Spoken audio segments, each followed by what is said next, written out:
Murder at Whispering Pines. The Detective Cosmo Pritchard Mysteries No. 3. By K.D. Upton. The low rumble of distant trucks grated over wet gravel, pulling Detective Cosmo Pritchard's attention as he blinked up into the murky afternoon sky. Rain slid down his temple, soaking into his collar, but the cold failed to register. He took a slow, measured scan of the town that had materialized before him. How long had it been this time? A week? A decade? 50 years flung into the future, or worse, back into the past. His gaze snagged on a weather-beaten billboard standing at the town's edge. Its faded lettering announced, "Welcome to Whispering Pines. Population 1013. Below it, angry red paint slashed out the words heavenly and pristine, replacing them with a crude handprint. An open eye stared from the palm, its lines harsh and jagged. Cosmo's chest tightened, his breath hitching as he froze under the weight of that crude symbol. The Hamsa. The sight of it unraveling memories he fought to keep buried. The scent of Molly's perfume. His children's laughter. The quiet collapse of everything he held dear, his career, his health, and finally, his life. The Hamsa had been there, every step of the way. An unavoidable curse. His fingers trembled as he reached for the symbol. He flattened his palm against the billboard, tracing the streaks of fake blood someone had painted dripping from its ominous eye. The rain pounded harder, blurring the edges of the world around him until all that existed was the Hamsa and the raw ache it summoned in his chest. The groan of grinding gears snapped him back. A logging truck barreled down the narrow road, spraying mud and icy water over his coat and shoes as it passed. Cosmo staggered back, blinking against the sting of cold as he wiped at his drenched trench coat. The truck's logo, Gerard Logging, flapped on a battered plastic sign trailing from its rear. With one last glance at the bloodied Hamsa, Cosmo turned toward the heart of the town. His shoes squelched in the muck as he trudged past faded storefronts. Their signs advertised long-forgotten deals, fresh-baked goods, cheap cuts of beef, nothing anyone was buying anymore, since rickety boards shuttered all the storefronts. Graffiti snaked across the walls, but here and there, closer to the heart of town, signs of life pushed through the decay, painted shutters, blooming flower beds, the faint hum of a radio from somewhere deep inside the row of homes. As he ventured farther, Cosmo noticed the signs pinned in the yards of tiny homes. Nixon for president. A few defiant McGovern supporters dotted the landscape, though Nixon's side clearly held the upper hand. His stomach churned as realization settled in. The bright sweaters and flared trousers of the men, the knee-high socks and loud, striped skirts of the women, these weren't costumes. Rain dripped down his neck, cold as a knife, but the sting of the past was sharper. Cosmo's instincts prickled with unease as he approached the center of town. A small crowd bustled in front of a squat diner boasting the best beef stew in 100 miles. But a sudden, blood-curdling scream shattered the usual hum of morning chatter. A woman crumpled to the pavement, her head thrown back as if wailing against the heavens. Two men knelt beside her, their hands fluttering uselessly as they tried to console her. The crowd surged forward, their questions tumbling over one another in a rising tide of panic. "Ma'am! What happened? Did someone call the sheriff? What's going on?" At the center of it all stood a young cop, a tick more than a kid, his buzzed hair slick with rain. His gangly arms flailed as he tried to maintain order, his voice cracking as he yelled above the chaos. But it was no use. Cosmo's body hummed with that familiar pull, the same sensation that had dragged him into 2 other towns, 2 other murders. But this time, it was different. The dread gnawed at him, sharper and more insistent, as if the very essence of this place longed to show him something. And he wasn't sure he wanted to find out what. The crowd surged with anger, voices rising in a cacophony of shouts and desperate pleas. Women sobbed, clutching their handkerchiefs as their husbands wrapped protective arms around them, their other hands flung forward as they hurled unanswered questions at the young officer's retreat toward the diner. Cosmo moved among them, invisible in their despair, his sharp gaze catching movement and expression. He stopped at the entrance to the weathered diner. Raindrops smeared a curling black and white photo of a smiling woman taped to the door. Beneath it, scrawled in urgent handwriting, was a reward and a phone number. The bell over the diner door chimed as Cosmo stepped inside. Officer Landry stood just ahead, stomping the mud off his boots. He sighed, muttering under his breath, his frustration evident in the set of his shoulders. Cosmo stepped closer, waving a hand in front of the young man's face. "Hello?" His voice echoed, unheard. He frowned. His heart, or what remained of it, lurched with the realization. He was invisible. Not metaphorically, but entirely unseen, unheard, unnoticed. The officer muttered a curse and shook rainwater from his hat, slapping it back on with a frustrated tug. "Jerry! Coffee for Mrs. Carter, hot and fast. And keep those people outside unless I say otherwise." He barked, his voice cracking slightly at the edges. Then, under his breath, he added, "Heaven help me. Chief better get here soon." The words hung heavy in the air. Cosmo hesitated, unsure of his purpose but unwilling to be deterred. If no one could see him, how could he steer this investigation? Why was he here at all? Gritting his teeth, he focused his energy on the almost palpable tension. "Officer Landry," he began, his tone steady, though his non-existent pulse raced. "Perhaps start with Emily's closest contacts." The officer stiffened, scratching his chin as if a sudden thought had struck him. He bobbed his head. "Emily's last known contacts. Right." He straightened, turning toward the diner's corner booth, where a woman huddled, her slight frame almost swallowed by the big red booth. Cosmo allowed himself a flicker of satisfaction, though he knew the victory was small. He followed Landry toward the booth, where Jerry, the cook, set a steaming cup of coffee in front of the woman. Her shoulders shook as she clung to the edge of the table, her sobs sharp and jagged. "She's my baby girl." The woman stammered, her voice fractured by grief. Her eyes, bloodshot and swollen, darted up to meet Landry's for a moment before falling back to her trembling hands. "It can't. She's not." She gasped for breath, the weight of the words too heavy to finish. Jerry laid a hand on her shoulder, his expression soft but pained. "Drink up, Mary. I'll call Mark." "No!" Her cry was raw, almost feral, as her hand shot out, gripping Jerry's arm with a strength that startled him. Panic flashed through her eyes, wild and fleeting, before she released him as if his skin had burned her. "I'm sorry," she murmured, shrinking into herself. "He's on a rig. He can't know right now. Mrs. Carter." Landry said, his voice measured, like one navigating a minefield. "Mark is her father. He needs to know. Please, let us call him." Mary's face crumpled. "Please don't. Not yet. It's a dangerous job, and I can't lose them both." Her voice broke on the last word, the plea squeezing at something deep inside Cosmo, something he hadn't sensed in far too long. Landry gave a slight nod, signaling Jerry to retreat. The cook hesitated but eventually disappeared into the kitchen, rubbing the angry pink whelps on his forearm and leaving Mary with nothing but her grief and the cold coffee she couldn't bring herself to touch. Landry slid into the booth across from her, pulling out a battered notepad and pencil. Cosmo stood nearby, silent and invisible, the ghost of a detective caught in yet another tragedy. "Mrs. Carter?" he asked, sitting on the opposite side of the booth. "When did you last see Emily?" Mrs. Carter explained over the next 5 minutes about Emily's work habits. She'd apparently worked in this diner for the last 2 years after high school. Emily had been saving up for university, and she'd been a hard worker, according to Jerry, who'd popped in from time to fill up their coffee. He'd taken away Mary's uneaten plate of eggs, bacon, and toast after she'd shoved it aside, saying it made her nauseous. "Did anyone want to harm Emily?" Landry asked. Mary shook her long, straight hair that clung to her shoulders in clumps.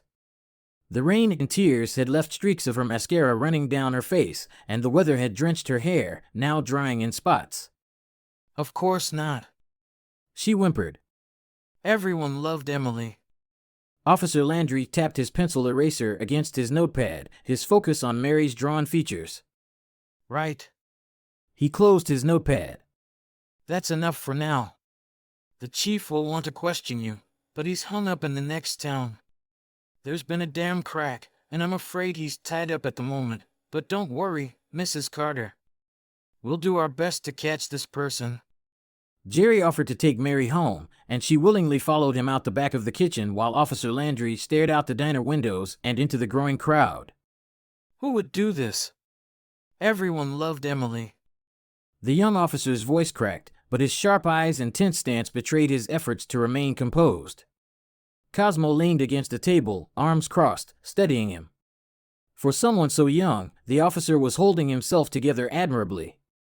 In a small town like this, Cosmo figured murder rarely occurred.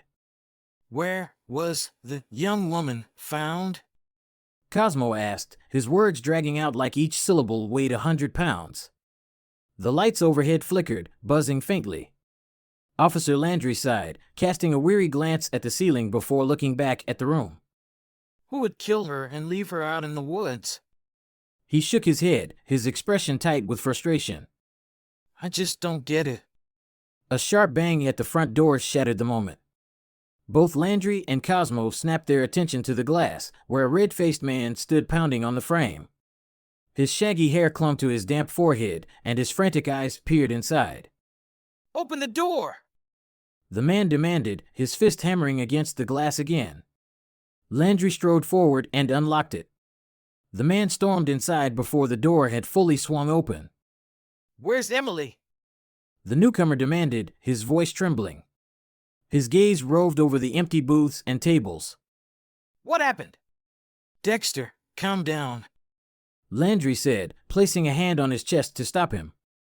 You're not helping anyone right now, least of all Emily's family. Jason, where's Emily? Dexter's voice cracked, his breathing ragged. His hand shot to his head as his face crumpled. Please, just tell me. Landry hesitated, his lips pressing into a thin line. Emily's gone. He whispered, his voice a blend of exhaustion and regret. I'm so sorry, Dex. Dexter froze, his eyes wide and unfocused. What? He asked, his voice muffled. She was found earlier today. Landry continued gently. In the woods by the logging trails. A hiker discovered her. I'm sorry, Dex. I know you were close. Close? Dexter's voice rose, sharp and raw. Jason, she was my fiancée. His knees gave out, and he collapsed into the nearest booth, burying his face in his hands.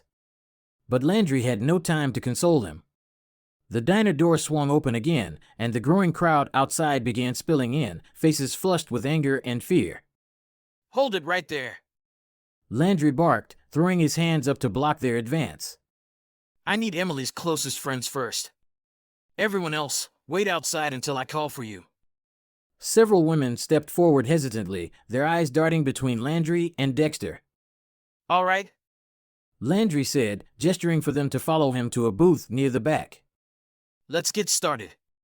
For half an hour, Cosmo listened as Landry questioned the women. Most offered nothing useful, memories of Emily at church, at work, the occasional gathering at the diner. Only the final speaker, a small brunette whose eyes darted around the room, commanded attention. Jason, Officer Landry. She corrected herself, cheeks flushing. Emily called me last night. She said she was meeting someone, but she didn't tell me where. Landry's eyes narrowed, his focus sharpening. Was it a man or a woman? The woman squirmed, her hands twisting in her lap. I'm not sure. But... Landry pressed, his tone harder now.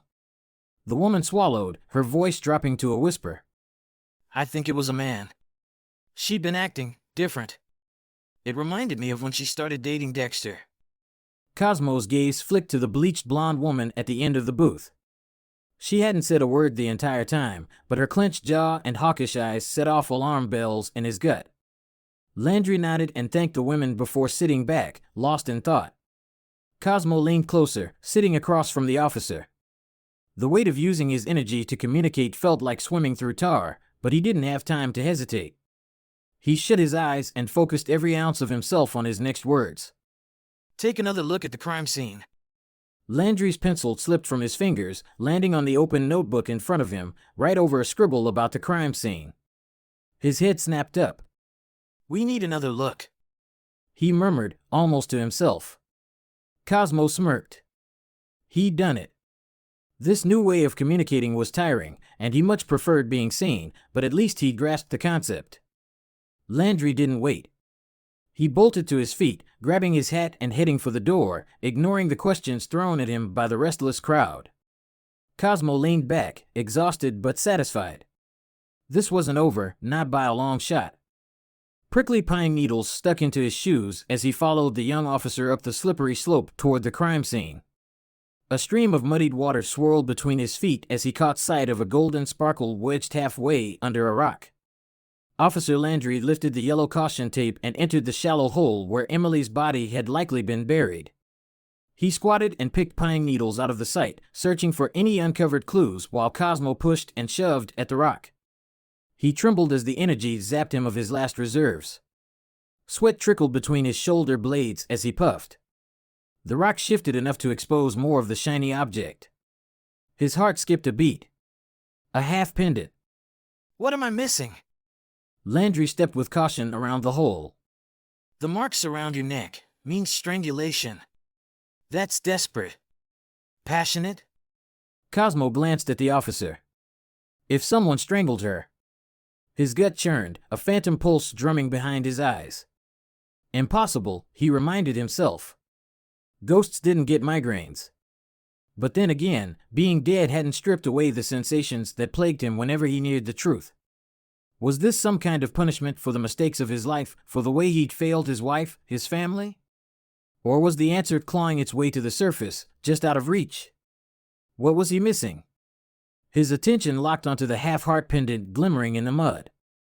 Heart-shaped. Wait. He clawed at the memories rusted in his mind. 1950, the murder of one Betty Johnson. Cosmo's non-existent heart pumped hard as the memories dislodged. 17-year-old Betty, the apple of her town's life, was the homecoming queen and girlfriend of the local basketball jock.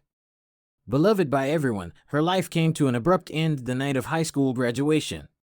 A party in the woods, similar to the one Cosmo stood in now, brought booze, loud music, and murder. A straggler discovered her body the next morning, hungover from the night of excess. The poor lad had stumbled on her bruised and battered body. The only missing item being her heart-shaped pendant given to her by her boyfriend. An autopsy uncovered a night of torture for the town's heralded queen. She wasn't the first beauty struck down in her youth, but she'd been Cosmo's first, and it had left an indelible hole in his soul as he soon became consumed by the case until he'd lost touch with reality. Constantly grappling with the who and the why consumed every waking moment, but with each revealed clue, a new one emerged, driving Cosmo to madness. That's when the drinking escalated. Even long nights at bars soon faded into the background, leaving behind a man hunting his taunting prey. The sick, malicious, twisted mind behind the attack swallowed Cosmo's soul in its entirety, but the killer struck again and again. At the behest of his chief, Cosmo doggedly tracked each scent until he'd found himself down a dark alley one night. The rest is a foggy, mismatched puzzle of sounds and words, images. His death. Cosmo shook himself to rid it of those horrid thoughts. He stood and inspected the ground around the pendant. He staggered backward, his hand to his thudding chest. The symbol. The all-seeing eye with teardrops etched into the muddied earth that threatened to conceal it even now. Cosmo shook his head. No. The word rasped from his tightening throat as a sharp tug coiled deep in his gut. He planted his heels into the slick mud, but the ground gave way beneath him. He slid forward, inch by agonizing inch, drawn against his will toward the symbol carved into the earth, the same symbol that had haunted every moment of his afterlife, chasing him through waking thoughts and restless nights. 2 deaths. He sensed a connection between the 2 deaths, a feeling deep within him. But this pull, what was it trying to show him? What key elements still lay out of reach? The sound of footsteps broke through his spiraling thoughts. Officer Landry ducked under the yellow caution tape, his boots crunching on the dirt path as he approached the half-pendant. He stopped mid-stride, his gaze locking onto the glint of gold nestled in the mud. Slowly, Landry crouched, his gloved fingers lifting the tarnished piece of jewelry. Cosmo's breath hitched as he hovered helplessly above the scene, suspended by some unseen force. Serial killer. He whispered, the words carrying more weight than air should allow. His translucent form spun in slow circles and hovered above the disturbing symbol etched into the ground like a moth drawn to a flame. Landry angled the pendant toward a sliver of sunlight breaking through the dense clouds. The gold glimmered, its surface pitted with dents and scratches, but the initials D and E were still visible. Without a word, the officer slipped it into an evidence bag, turned on his heel, and started down the mountain trail. Cosmo flailed in midair, a panic bubbling inside him. He was powerless to stop it, powerless to communicate what he knew. One moment he hovered, and the next, he blinked. When his vision cleared, he stood in the middle of the diner, staring down at Officer Landry and the young woman from earlier. Jason. The young woman leaned forward, whispering. She eyed the crowd, and seeing no one watching, she reached for his hand. She got weird letters the last couple of weeks. Emily wouldn't let me read them, but she was scared. More so than I've ever seen her. What letters? Why was she scared? Did someone threaten her? The young woman glanced at the first booth where Dexter sat alone. He swirled his coffee, unaware of the young woman's interest. I'd look into Dexter. Honey, he's... She nibbled on her lower lip and shifted uncomfortably in her seat. He's got a temper. Landry's hand balled into a fist. Are you saying... The young woman shushed him. Lower your voice. She squeaked, alarm written all over her face. Emily said he'd pushed her around once when Matt asked her out once a month ago. Pushed? Landry pressed. Or hit? The woman flushed. Both. Landry slammed his fist on the table, the sound cutting through the hum of the diner. He shot to his feet and stormed over to Dexter, the air in the room growing heavier with each step. Did you find something out? Dexter asked, startled, his hand nearly tipping over his coffee. He scrambled to dab at the spilled liquid, but his movements were clumsy, his nerves already fraying. Did you beat Emily Carter? Landry's voice was sharp, slicing through the hushed chatter and drawing every eye in the room. The diner fell silent, the weight of the accusation settling in. Dexter froze, his face shifting from surprise to an unreadable mask in the blink of an eye. His gaze flicked to the officer's hand, which rested on the grip of his firearm. Slowly, he looked back at Landry. I would never hit a woman, Dexter said, his tone flat but with an edge of defiance. Landry's scowl deepened. And yet, the word around town says otherwise. So, what's the truth, Dexter? Dexter let out a sharp laugh, a bitter sound that carried no humor. You're buying into gossip now? Do your freaking job, Jason. Find Emily's killer instead of wasting time with this nonsense. He rose, but Landry was quicker, shoving him back into the booth with enough force to make him bounce. Sit down, Landry growled, his voice low and dangerous. You're not walking away from this. Dexter's eyes darted to the other patrons, their stares boring into him, and then back to Landry. Jason, I'm not your guy, he snapped, his voice rising. No? Landry reached into his pocket and pulled out a small evidence bag. Inside, a half-heart-shaped pendant caught the light. He thrust it in Dexter's face. Then explain why this was found in the mud by her body. Dexter's confusion flickered before he forced his features into a stony calm. So what? I gave it to her. She's my fiancée. And you tore it from her neck when you killed her, Landry pressed, leaning in close, his voice a harsh whisper. Jealousy, wasn't it? Did someone else catch your eye? Did that drive you over the edge? This is ridiculous, Dexter said, his voice shaking with suppressed anger. He crossed his arms and looked away, his jaw tightening. Ridiculous? Landry's lip curled into a sneer. Says the guy who used to beat kids senseless with a bat after basketball tryouts. You've got a history, Dex. Don't deny it. Dexter's head snapped back to glare at Landry, his composure cracking. Fine. He spat. I shoved her around a little. But I didn't kill her, Jason. She's my Emily. Why the heck would I hurt her? Exactly what we'll find out. The gruff voice from the doorway froze them both. Sheriff Tate strode in, his broad shoulders filling the entryway as his steely eyes pinned Landry. What's going on here, officer? Tate asked, his tone clipped. Landry straightened. Sheriff Tate. This pendant. He said, holding it up for the sheriff to see. was found by Emily's body. It has Dexter's initials on it. He's got a history of violence, and I've got a reliable source saying he hit her. That gives us motive, sir. Tate took the evidence bag, inspecting the pendant. Dexter, He said, his voice firm. is this true? Dexter hesitated, his jaw tightening. I didn't kill her. He said finally. I swear. Plus, I've got an alibi. Tate's eyebrows rose. Do you really? Dexter nodded. I was with Dolores Miller all night. She can vouch for me. The diner erupted in murmurs, the revelation of Dexter's infidelity rippling through the crowd like a shockwave. Tate raised a hand to silence them. We'll confirm that. He said evenly. But for now, you're free to go. Dexter didn't wait. He bolted from the booth, pushing past the sheriff and out the door. Don't leave town. Tate called after him, his voice hard. The door swung shut, and all eyes turned back to the sheriff. Tate surveyed the room, his expression grim. All right, folks, he said. This investigation is now under my control. Landry, he said, curling a finger.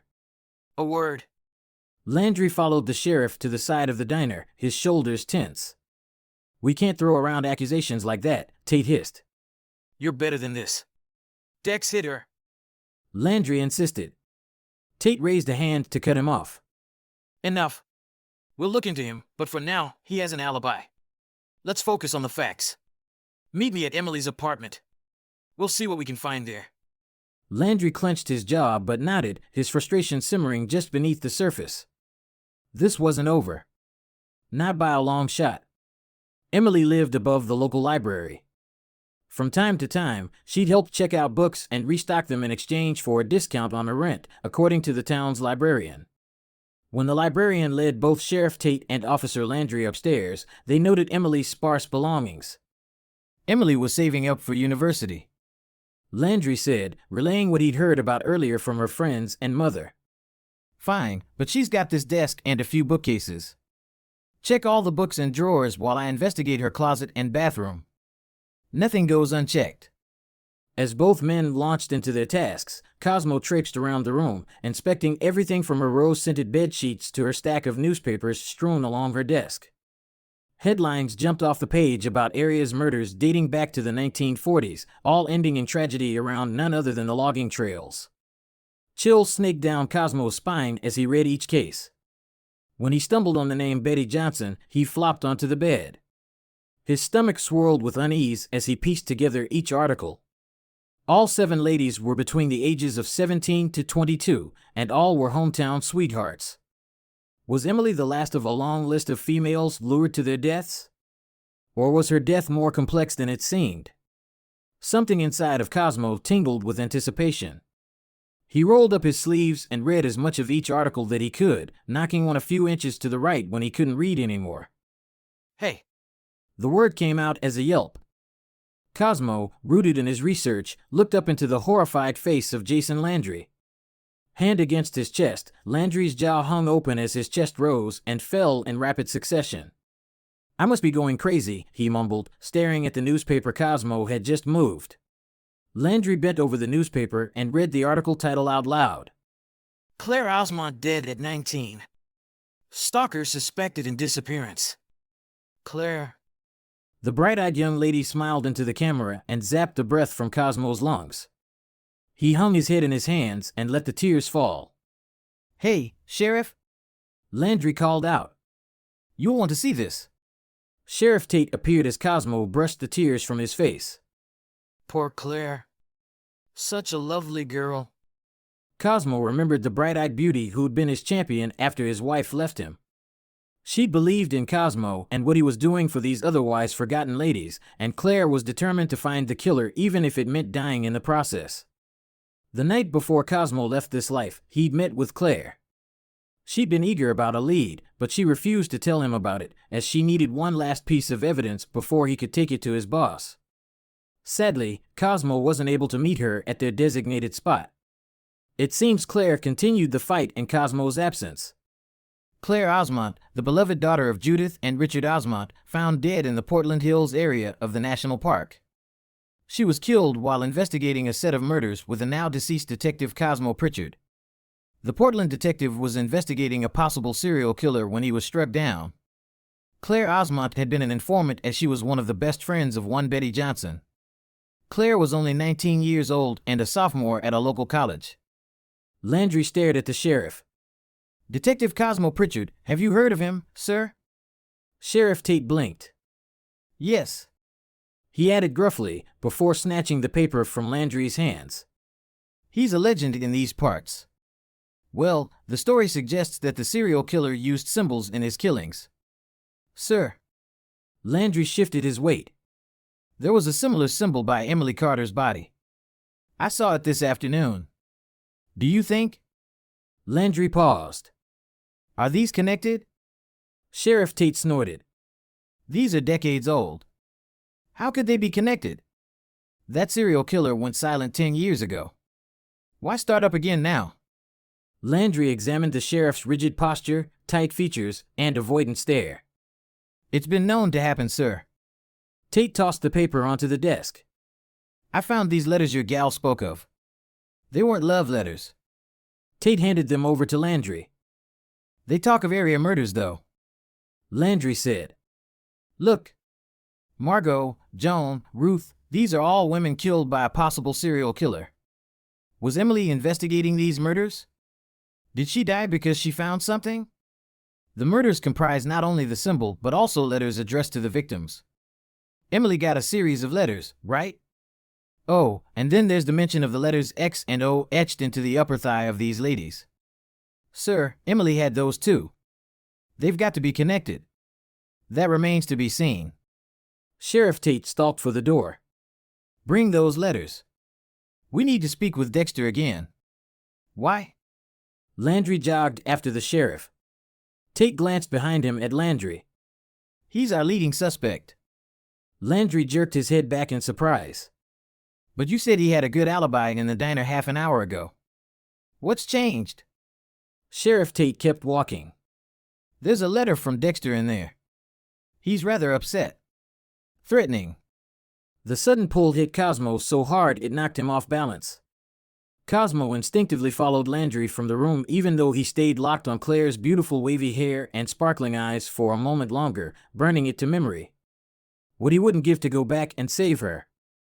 Save them all. Dexter! Sheriff Tate's voice thundered as he pounded on the door, rattling the wreath until it hung sideways. Open up! We've got some questions. Cosmo floated close, his spectral senses bristling. In the afterlife, everything seemed sharper, more vivid. Something was off about this sudden shift in Tate's interest in Dexter. Landry had been right to question it. Dexter's face poked through the curtains and disappeared before a soft click rang out. When both Landry and Tate stepped into the boxed cottage house, Cosmo slipped in behind them and steadied the home. Pale pink curtains, a remnant of decades gone past, framed the front door windows, which stood in stark contrast to the garish orange carpet leading into the formal living room. Perched by the bay window sat a tear-streaked woman, her face blotchy and her composure hanging by a thread. Please have a seat, Dexter said, pointing to the emerald blue couch pushed against the wall facing the window and covered in noisy plastic. Dolores. Sheriff Tate greeted the distressed woman before sitting on the edge of the couch, the plastic squeaking in protest. Cosmo watched the interaction with a hawkish gaze and cringed when the men sat down. Why put plastic over furniture, anyway? Wasn't it meant to be enjoyed? Comfortable? Cosmo redirected his attention to the ongoing conversation. Dolores. Sheriff Tate took charge of the interview. Dexter here says you're his alibi. The bleached blonde nodded, but was more interested in the pink bow on her high-heeled shoes. She shredded the tissue piece by piece into her lap. Ladies rarely admitted to such behavior, but in the circumstances, it made sense if Dexter was telling the truth. Cosmo studied Dexter. From his splotchy complexion to his constant pacing beside Dolores, he held himself like a man cornered. But was it because of his affair or a murder? Cosmo walked right up to the man and stood nose to nose with his suddenly still body. The man perspired like he'd been drenched by a bucket of water. His soaked shirt showed sweat stains under his arms, and he kept wiping his forehead with his sleeve. Cosmo blew in Dexter's face. Whoa!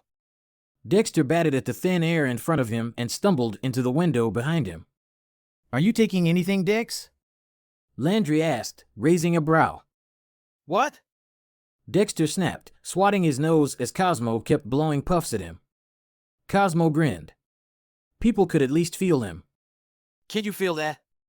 Dexter frowned. Sheriff Tate gave Landry a knowing look. "Dolores." Sheriff Tate cleared his throat and tore his gaze off of Dexter's squirming form. "When did Dexter leave your home?" Sheriff Tate asked in a hushed tone while Landry shifted uncomfortably, making another series of squeaks. Dolores scooted, the plastic beneath her groaning as if echoing her discomfort. "He didn't," she said, her voice small but firm. Then her brows furrowed, and she glanced up. "Oh, wait." Dexter froze mid-pace, his pallor turning ghostly. "What do you mean, wait?" Tate's tone sharpened, slicing through the brittle quiet. "I woke up around 2. Dolores admitted, her eyes widening with the memory. "He wasn't there. I waited, maybe an hour. Then he came back." The room stilled, save for Dexter, who staggered as if struck. No, that's not true. He sputtered, his voice cracking. I was here all night. I swear. Tate's face hardened as he rose, pulling out his handcuffs. Care to explain where you went, Dexter? No. Please. Dexter's hands shot up defensively, his panic palpable. I didn't kill Emily. I loved her. Dolores's face twisted, her tears replaced by fiery indignation. Loved her? You told me I was the only one. You're a liar, Dexter. I should have listened to Emily's rants about you. What? Dexter's voice rose in disbelief, splitting between desperation and rage. You're turning on me now? I told you the truth last night when you threw that vase at me. I left to cool off. Look. He shoved up his sleeves, exposing fresh, jagged scratches. She went after me first. Cosmo leaned in, his focus snapping at Dolores's faint smirk. There was a crack in her veneer. Jealousy? Resentment? He had seen that expression before, on those driven by revenge. Friends kill too. Cosmo whispered into Landry's ear. Landry flinched, his gaze darting around the room before he spoke. "Sheriff," he said cautiously. "What if we've got this all wrong?" Tate paused, his grip tightening on the cuffs. Explain. Landry nodded toward Dolores. "If she was angry enough to attack Dexter, who's to say she wouldn't lash out at Emily? Love can turn just as dark." Dolores's face blanched, then flushed. Me? You're accusing me now? She scoffed, her voice brittle with indignation. This is ridiculous. Is it? Landry pushed. You had motive, a clear one. Dexter's heart was with Emily, and you couldn't stand it. So maybe you removed the competition. Dexter's head snapped toward her, his voice cracking as he latched onto the idea. Yes. That's it. She's framing me. Please, you've got to believe me. I didn't kill Emily. Tate's glare flickered between the two suspects, his jaw set like stone. He released a sharp breath and snapped the second cuff over Dexter's wrist. You've got the stronger motive, he muttered, dragging him toward the door. No! Dexter's voice cracked as he struggled, his pleas echoing in the cramped space. You're making a mistake. She's setting me up. Cosmo's attention snagged on a backpack lying near the door, almost hidden in the shadows. Something about it felt wrong. His instincts flared as he lunged toward it, his ghostly form tingling with the fabric. Whoa! Landry bolted for the bag and picked it up, seizing a piece of paper jetting out of the top. What's this? The note read. Stay away from the woods. It's not safe. Hair stood up on the back of Cosmo's neck. Where did you get this? Landry snarled at Dexter. Someone put it on my doorstep, Dexter rasped, out of breath. When? Landry snapped. Last week, I guess. Emily got them too. She talked about it, and I warned her to be careful, but Emily's got a mind of her own. She's like a bloodhound on a scent. If you look into the bag, I've got the ones that she received. Emily made me promise to keep these a secret, but I never. His voice hitched. I never thought she'd die over them. The penmanship matched from the letter to Dexter and those sent to Emily. "Sheriff." Landry held them out for Tate, who refused to look at them. "We've got our man," Tate replied. Dexter dug his heels in, but the sheriff manhandled him out to the squad car and shoved him in. "Sir," Landry muttered. "shouldn't we at least entertain the idea that someone else had motive? Who sent these? Maybe we're being a tad hasty." "Hasty?" Sheriff Tate snapped. "Mind your position, officer. That's an order." Landry held up his hands in defeat and stepped away. He watched the squad car bump out of sight. Cosmo chewed on his inner cheek. Something smelled off. Landry thanked Dolores for her time and walked to his car, but Cosmo decided this needed further investigation. He squeezed his eyes shut and thought about Sheriff Tate. The faded, raised scar on his cheek, the crooked nose, and his bushy eyebrows. Soon, the whoosh of air tickled Cosmo's skin, and he held on tight to the memory of Sheriff Tate's face until the wind died down. When he opened his eyes, he stood in the center of Tate's office. Cosmo grinned. This was a good trick to learn. Sheriff Tate slammed a metal cabinet drawer shut. "That cursed logging trail," he muttered and twisted the key, locking the drawer labeled "Cold Cases." Tate's chair let out a strained groan as he eased into it, the aged leather creaking under his weight. The desk before him laid out like a battleground of clutter. Yellowing newspaper clippings, frayed at the edges, screamed of grisly murders along the logging trail. But it wasn't the articles twisting his gut like a nest of vipers. His fingers hesitated over a coffee-stained map jutting out beneath the mess. The faded paper bore a forbidding spread of crimson X's and O's, and in its heart, a crude drawing of a hand stared back at him. Its triangular eye bled, the ink smudged like tears. Cosmo swallowed hard, his fingers curling into fists as cold sweat dotted his brow. Across the room, he stood paralyzed. With trembling hands, he clenched his head, his spectral form flickering. That symbol, the bleeding eye, it had haunted his dreams, trapping him in an endless cycle of guilt and dread. Every inch of his phantom body burned as the room's temperature plummeted, frost blooming on the edges of the windows. The name slammed into his mind with the force of a sledgehammer, the Hamas. Cosmo's translucent fingers twitched toward the desk, his focus locking on a drawer beneath Tate's hand. He drifted closer, drawn by the faint aura pulsing from it. The lock dared him, its metal glinting under the sallow light. He wrapped his fingers around the key resting on the desk, his thoughts slicing through the haze of fear. "Turn." The word echoed in his mind as he willed the key to move. It resisted, jerking stubbornly, but Cosmo bore down, his energy flowing into the task. Metal groaned, twisted, and clicked. The drawer handle rattled and screeched. Then, "Holy crap!" Sheriff Tate shot up from his chair, his face ashen as he slammed his back against the wall. His wide eyes darted around the room, searching for the source of the invisible intrusion. "Who's there?" His voice cracked, the tremor in his tone betraying his fear. Cosmo wasted no time, his ethereal form flickering as he rifled through the newly opened drawer. File after file hit the desk with dull thuds, his energy draining with every desperate motion.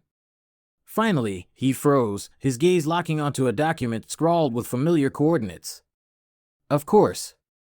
"Sheriff Tate," Cosmo said, his voice cold as ice. Tate's hand flew to his gun, yanking it from the holster. His arm trembled as he swung it wildly around the room. "Who said that?" He barked. "Show yourself!" The gun quivered, the weight of it too much for his trembling hands. Cosmo gathered what strength he had left, his form shimmering into focus. The faint outline of a man materialized before the sheriff, the fedora and trench coat casting ghostly shadows against the steel filing cabinets. Tate's jaw dropped, his gun slipping slightly in his grip. "What the?" He failed to finish. His eyes stayed glued to Cosmo's semi-transparent form. "You've arrested the wrong man, Sheriff." Cosmo tilted his head toward the gun. "And that? That won't help you." The sheriff blinked, his hands shaking as he lowered the weapon on the desk. "You're a ghost," he stammered. "And you're a coward." Cosmo shot back, his gaze unflinching. Tate's lips quivered. "How?" "Take me to the biggest X on that map." Tate's eyes darted to the coffee-stained paper, his face draining of color. Let's go. Cosmo's voice cut through the tension like a blade. Time's wasting. The sheriff fumbled for his keys, his fingers slipping as they clattered to the floor. By the time they reached the car, his muttered excuses to an alarmed Landry were drowned out by the pounding in his chest. The trek to the woods was a silent march, the darkness swallowing their footsteps. Tate tripped twice, his eyes darting over his shoulder to check if Cosmo still followed. Here. Tate's voice barely rose above a whisper as he pointed a shaking finger toward the gaping mouth of a cave. Cosmo nodded, his phantom figure gliding past the sheriff without a sound. The darkness inside was suffocating, but a faint thought conjured a beam of light in his hand, a flashlight, tangible despite its spectral source. As the light swept the cave's depths, it caught on a horde of objects glinting in the shadows. A pendant, broken in half, lay atop the pile. Cosmo's fingers hovered over it, his breath catching in his non-existent lungs. Emily, he murmured, his voice thick with sorrow. Behind him, Tate's voice cracked. Please don't hurt me. I'll fix this. Enough. Cosmo turned, his eyes narrowing. He picked up a hairbrush tangled with red, wavy strands of hair. You didn't do this, Sheriff. But you know who did. Tate's gasp echoed off the walls in the cave. You've known for a long time. The mud rings on the map, the blood-red markings, you've been covering for someone. Why? A bitter laugh echoed from the shadows, sending shivers down Cosmo's spine. He turned, his light catching a faint shimmer coalescing into a human form. Because of me? The figure said, his voice dripping with malice. Cosmo's eyes narrowed. And who might you be? The apparition stepped forward, its features sharpening into a man with blonde hair and a cruel smile. Tate stumbled back, his voice breaking. Harry? Yes, little brother, the ghost sneered. Cosmo's gaze hardened. You killed Emily. Harry's grin widened, his eyes glinting with dark satisfaction. I did. This was a first. Cosmo's breath hitched as his glowing, semi-transparent hands clenched into fists. He'd never seen another ghost. Not in life, not in death. Harry? Sheriff Tate's voice, rough with disbelief, echoed through the cave's gaping maw. He stumbled over loose rocks, barely catching himself before falling. Did I hear Harry? Yes, little brother. The figure stepped into view, blonde hair mussed, shoulders slumped under the weight of something unseen. His gaze latched onto Cosmo, eyes brimming with anguish. He isn't to blame. I am. I killed Emily Carter. The confession hung in the damp air, chilling Cosmo. He frowned, searching Harry's face. Last night? Harry nodded, his voice thick with emotion. Those cases, they wouldn't let me go. Every victim. I felt their fear, their pain. It stayed with me. Harry! Sheriff Tate barked, panic sharpening his tone. Stop! Don't say another word. Come home. Cosmo shook his head, pity laced with frustration. Tate didn't know. There was no going back now. Tate stopped beside Cosmo, his gaze darting to Cosmo's now solid appearance. His breathing quickened, and he froze, staring at the void before him in horror. Harry, where are you? His voice cracked. I can't see you. Harry stepped forward and laid a hand on Tate's shoulder. I'm right here. Tate flinched at the contact, his face pale as his eyes snapped back to Cosmo. Is he dead? The whispered word hung heavy on his lips. Cosmo said nothing, watching grief twist Tate's face until the man crumbled onto a nearby boulder, his head in his hands. Harry, why? Tate's voice broke on the last word. Harry's own voice cracked as he answered. Because it had to end. This mess, Emily finding out about the others, she wouldn't stop digging. I had to stop her. Not for me, but for you. You're the only honest man left in this godforsaken town. Cosmo snorted, bitter and weary. The sheriff's guilt was palpable. This wasn't just Harry's crime, it was Tate's burden to bear now. Tate cradled his head, a single sob racking his shoulders. Harry turned to Cosmo, his voice steady but hollow. You knew, didn't you? About Emily. About me. Cosmo shrugged. I suspected. But I thought it was your brother at first. Not Dexter, though, and not Dolores, even if she was glad Emily's gone. Harry's chuckle sounded almost light, a startling contrast to the tension crackling in the air. I'm free, he whispered, stretching his arms wide. His face tilted toward the darkness above, his joy radiating like sunlight breaking through clouds. I finally made the right choice. Then shadows began to move. Inky black blobs slithered along the cave walls, swallowing the light of Cosmo's glow.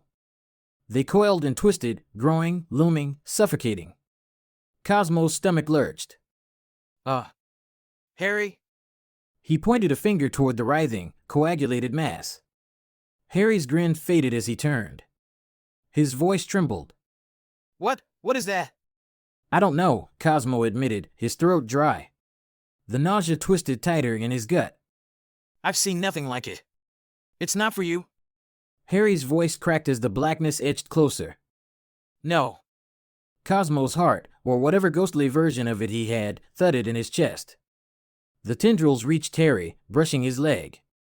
He staggered back, fear etching lines into his face. Make it stop! Cosmo's voice cut through the charged air, trembling but firm. Wait. How old are you, Harry? Harry's gaze remained locked on the swirling black mass, his shoulders taut like a bowstring. 35, he said, his voice tight, the words clipped. Why? Are you telling me you've never seen this thing before? It feels wrong. A cold knot twisted in Cosmo's stomach, and he swallowed against the wave of bile creeping up his throat. No. He admitted, the words dragging out as dread tightened its grip. But if you're only 35, then you couldn't have killed Betty. Or some of the others. Harry's head snapped toward him, panic flickering in his wide eyes. I didn't kill all of them, he said, the words spilling out like a confession he'd been dying to make. His voice wavered, cracking under the weight of his own guilt. They were just inspiration for the few I've done. Cosmo flinched, the word landing like a slap. His jaw tightened as he forced himself to ask the question he feared might shatter the fragile truths locked deep within him. And me? His voice was sharp now, almost accusing. He stepped closer, his eyes darting to the writhing darkness now licking at Harry's feet. Did you kill me? Harry's body jolted as though struck. He spun to face Cosmo, his mouth falling open in disbelief. What? No, he barked, shaking his head furiously. How could I? I don't even know you. He threw his arms out in desperation, his breath coming in short, ragged bursts. Besides, he added, a bitter laugh escaping him. I only go after women. The words hung in the air, brittle and sharp, as the darkness crept closer, relentless. At last, the blackness surged, wrapping around Harry like an octopus catching its prey. Harry screamed, a blood-curdling sound that echoed through the cave. His body jerked, his head snapping back as the shadows devoured him, pulling him into the void. And then it was over. The blackness vanished, leaving nothing but silence and the faint, lingering chill of its presence. Harry? Tate's voice cracked. He scrambled to his feet, stumbling forward before collapsing to his knees with a sickening crack. His hands hit jagged rocks, blood smearing the ground. What happened to my brother? Cosmo stared at the spot where Harry had been, his voice heavy with dread. I've never seen anything like that before, Sheriff. But it's nothing good. If I were you, I'd start making amends. Quickly. Tate's hands trembled as he raised them in surrender. Take me in. I'll confess. I'll confess to everything. Cosmo's gaze softened, though his tone remained firm. Only to your involvement. Nothing more. A bit later, when Officer Landry arrived, Cosmo slipped into the shadows. He felt the supernatural force urging him to leave as the police converged on the cave. But instead, he drifted behind Landry, drawn to the sheriff's office. There, on the desk, lay the case files. Betty's case rested on top. His heart dropped. The headline burned into his mind. Cosmo Pritchard's killer warned his wife to stay off the case. Molly. He whispered, his voice breaking. His hand swiped through the file, through her picture, as he blinked out of existence. The last words hung in the air, chilling him to his very core. You're closer than you think, Detective. To be continued. Stay tuned for another short story in the Detective Cosmo Pritchard mysteries, coming soon. Sign up for updates at CaptainWrites.com. Thanks for listening.